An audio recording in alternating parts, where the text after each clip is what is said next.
Witness the glory, the chaos, the rise and fall of Europe. Let's talk about one of history's great vanishing acts. We're going to uncover an incredible story of immense power, a visionary king, and a massive empire that rose and fell in what feels like the blink of an eye. I mean, seriously, think about that. Could a huge, powerful empire stretching across entire seas just disappear? It sounds like something out of a fantasy story, right? Could that actually happen in the real world? Well, it absolutely did, and that is the incredible true story we're diving into today. An empire that completely dominated Northern Europe and then, almost overnight, just evaporated from the map. So, what was this forgotten empire? Let's peel back the layers of history and take a look at the lost North Sea realm. Okay, so here it is, the North Sea Empire. Now, this wasn't an empire like the Romans, with a huge centralized government. It was something called a personal union.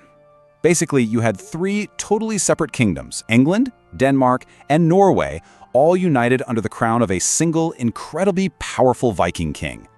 And the guy who pulled this whole thing off, he was one of the most remarkable figures of the entire Viking Age. So, let's meet the man himself. His name was Snoot the Great. And let me tell you, he was way more than just some Viking warrior with an axe. This guy was the complete package for his time. He was born into Viking royalty, a ruthless commander on the battlefield for sure, but he was also a brilliant political operator. He knew how to rule just as well as he knew how to conquer. He had a vision that went way beyond just raiding and pillaging. So, how in the world does one guy manage to bring three powerful kingdoms under his personal control? Well, the short answer is, by being absolutely relentless. Just look at this timeline. It's staggering. In just a little over a decade, Canute systematically takes over all the major powers around the North Sea.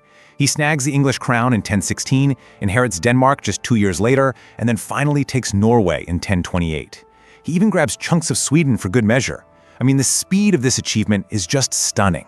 And the result of all that conquering was something nobody had ever seen before.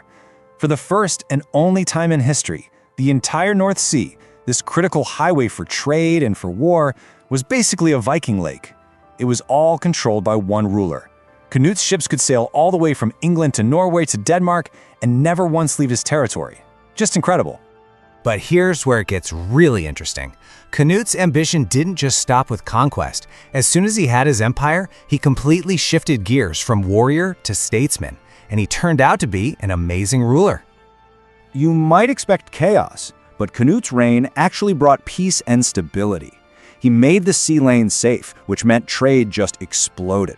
He started blending English and Scandinavian traditions, creating this really unique hybrid culture.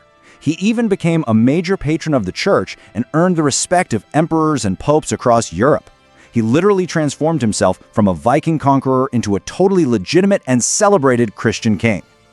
And that's not just my take on it. Modern historians pretty much all agree. For that short time, Canute's North Sea Empire was a genuine European superpower. It was stable, it was prosperous, and it was incredibly powerful. So what on earth happened to it? Because for all of its power and all its impressiveness, the empire had a fatal flaw. It was unbelievably fragile, and its end came with just shocking speed.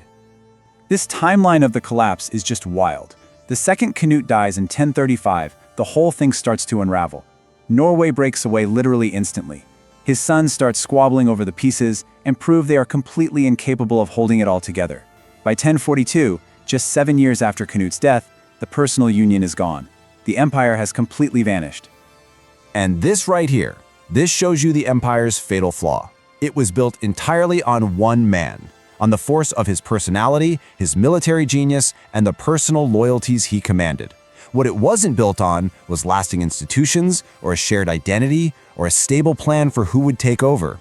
It was Canute's personal project, and when the project manager died, the whole project just collapsed. So that brings us back to our final question. If this empire was so huge, so powerful, why is it just a footnote in the history books? Why have so many of us never even heard of it? Well, the first answer is brutally simple. It's the lifespan. The entire empire, in its complete, unified form, with Canute running the show, lasted less than 2 decades. 19 years. That's just not enough time to leave a deep, permanent mark on history. And here are the other big reasons. We already talked about how short-lived it was and how it was completely tied to Canute himself. But there's another huge piece of the puzzle. Just a few decades after the North Sea Empire fell apart, England was completely transformed forever by the Norman conquest in 1066. And that event was so massive, it cast a historical shadow that basically wiped out the memory of the Anglo-Scandinavian world that came right before it. History, as they say, is usually written by the winners. You know, the story of the North Sea Empire is such a powerful reminder that history is just full of these brilliant but fleeting moments. It really makes you wonder, what other epic sagas and forgotten empires are out there just waiting for us to find them?